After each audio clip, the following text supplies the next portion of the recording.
नमस्कार दोस्तों, आपका बोन डॉक्टर के अगले एपिसोड में स्वागत है। आज हम बात करेंगे इन्फेक्शन ऑफ द बोन के बारे में, जिसे ऑस्टियोमाइलाइटिस कहते हैं। ऑस्टियो मतलब बोन, माइलो मतलब मैरो, आइटिस मतलब इन्फ्लेमेशन। तो ये बोन और बोन मैरो की इन्फेक्शन है जो बच्चों में और एडल्ट्स में देखी जाती है। तो ये कैसे फैलती है? Most important cause is haematogenous spread, मतलब ये ब्लड के द्वारा, जब ऑर्गेनिज्म ज्यादा बॉडी में और कोई जगह इंफेक्शन होती है, ब्लड के द्वारा जाके लॉन्ग बोन्स में सीड हो जाते हैं। बच्चों में ये देखा गया है थाई बोन के नीचे के एंड पे और लेग बोन के ऊपर के एंड पे कॉमनली। पर ये कहीं भी इंफेक्शन देखी जा सकती है, एंकल में, फुट में, शोल्डर के आजू बाजू, क्लेविकल में। एडल्ट्स में ज्यादा वर्टिब्रल बॉडीज या स्पाइन में देखा गया है, लेकिन एडल्ट्स में भी काफी जगहों पे होता है। दूसरे कॉजेज है ऑपरेशन के बाद, अगर इन्फेक्शन हो गई बोन में ऑस्टियोमाइलाइटिस हो सकता है। तीसरा होता है पेनिट्रेटिंग इंजरी, जैसे कि आप चल रहे हो और कोई कांटा या वुड स्प्लिंटर पैर के अंदर चला गया, वो निकाल दिया आपने, लेकिन अंदर ऑर्गेनिज्म रह गए और बोन को इन्फेक्शन हो जाती है। या कभी कभी डॉग बाइट, एनिमल बाइट से भी हो सकता है।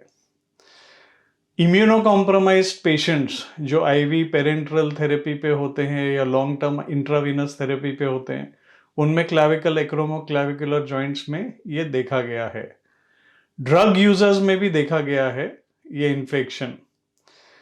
सिकल सेल एनीमिया में भी देखा गया है। इसमें ऑर्गेनिज्म अलग होता है जिसे हम साल्मोनेला कहते हैं। These people are more prone to infection. ज्यादातर ऑर्गेनिज्म जो हम देखते हैं, स्टैफ ऑरियस करके आता है, उसे वो आइसोलेट होता है ऑस्टियोमाइलाइटिस में। बट सुडोमोनास, इकोलाई, काफी ऑर्गेनिजम्स देखे गए हैं। इसमें ऑर्गेनिज्म आइडेंटिफाई करना जरूरी होता है, क्योंकि एंटीबायोटिक देना, कौन सा देना, उस पर निर्भर होता है।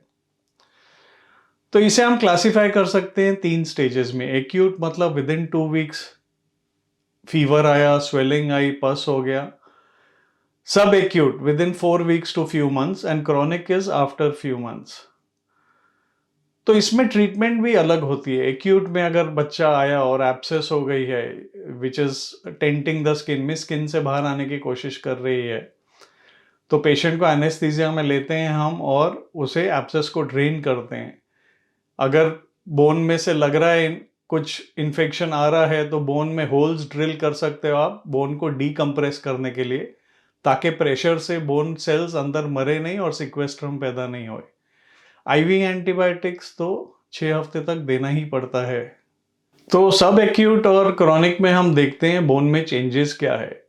कभी कभी क्या होता है, मेटाफिसिस में जो बोन का एक हिस्सा है, जो यहाँ आप देख सकते हैं, वहाँ हेयर पिन बेंड होता है वेन्स का और आर्टरीज का। वीनस फ्लो स्लो हो जाता है, स्टैग्नेंट हो जाता है, वहाँ जाके बैक्टीरिया लॉज हो जाते हैं और इन्फेक्शन से काफी प्रेशर जनरेट होता है वहां, और पस बननी शुरू हो जाती है और बोन मर जाता है, छोटा हिस्सा वहां, जिसे हम सिक्वेस्ट्रम कहते हैं। फिर बॉडी एक चीज बनाती है जिसे हम इन्वोल्यूक्रम बोलते हैं। वो बोन बनाती है और ट्राई करती है इन्फेक्शन को सील करने के लिए। लेकिन अगर होस्ट की इम्यूनिटी कम है और ट्रीटमेंट टाइम पे नहीं दिया गया, तो प्रेशर बिल्डअप होता है और साइड से वो निकल जाता है बाहर, स्किन से बर्स्ट हो जाता है और पस आने लगती है। इसे साइनस या क्लोएका कहते हैं।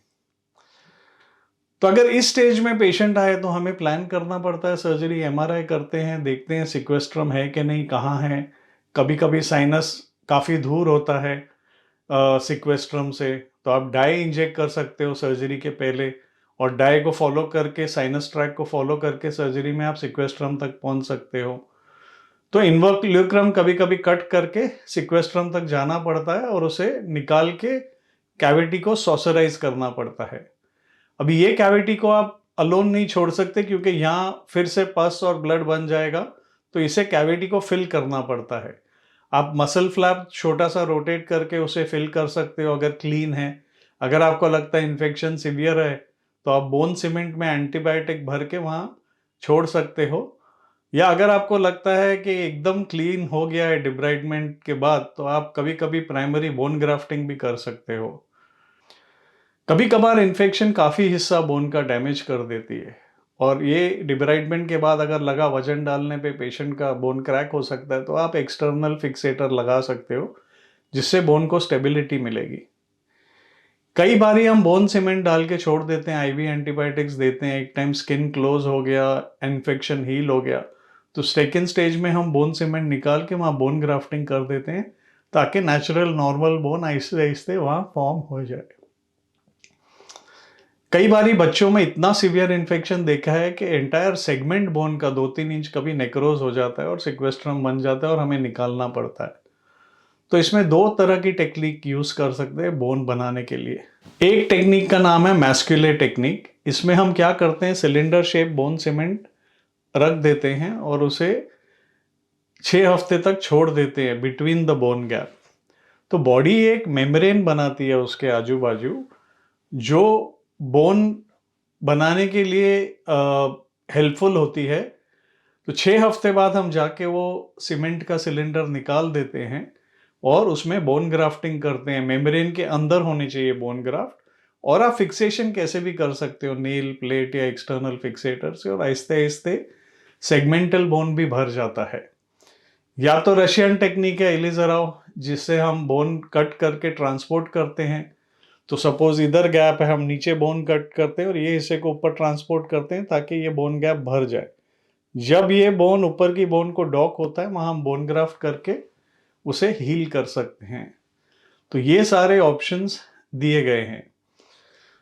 सीमेंट जो हम डालते हैं कैविटी में, वो 2 टाइप के होते हैं। एक तो जो आपको निकालना पड़ता है, आजकल कैल्शियम सल्फेट क्रिस्टल पाउडर आए हैं, जिसमें आप मन चाहे एंटीबायोटिक भर के छोटे छोटे बीड्स बना के कैविटी में छोड़ दो, और वो 6 से 8 हफ्ते में अपने आप एब्जॉर्ब हो जाते हैं, और फिर आप जाके बोन ग्राफ्टिंग कर सकते हो वहाँ, ताकि स्ट्रक्चरल इंटीग्रिटी मेंटेन हो जाए। मोस्ट इंपॉर्टेंट प्रिंसिपल ऑस्टियोमाइलाइटिस में है ऑर्गेनिज्म आइसोलेट करना। अगर आप साइनस से स्वॉब लेते हो तो आपको गलत ऑर्गेनिज्म मिलेगा। आपको सर्जिकल स्पेसिमेन लेने चाहिए और अलग अलग एरिया से स्वॉब भेजने चाहिए। एक टाइम बैक्टीरिया आइडेंटिफाई हो गया तो हम एंटीबायोटिक सेंसिटिविटी करते हैं कि कौन सा एंटीबायोटिक इस जंतु को मारेगा, और ऑस्टियोमाइलाइटिस में कम से कम 6 हफ्ते तक हमें एंटीबायोटिक देना पड़ता है इंट्रावेनस, फिर जाके क्योर आता है। So with surgical debridement, antibiotic loaded cement, intravenous antibiotic, हम इन्फेक्शन कंट्रोल कर सकते हैं। और फिर जैसे हमने टेक्निक्स बताई बोन रिकंस्ट्रक्शन की, वो करना पड़ता है एक टाइम इन्फेक्शन कंट्रोल हो गया तो आज का एपिसोड यहीं ख़त्म करते हैं। अगर आपको पसंद आया हो तो सब्सक्राइब करिए, बेल आइकन दबाइए, शेयर करिए अपने फ्रेंड्स फैमिली के साथ। Thank you. Please wait for my next episode.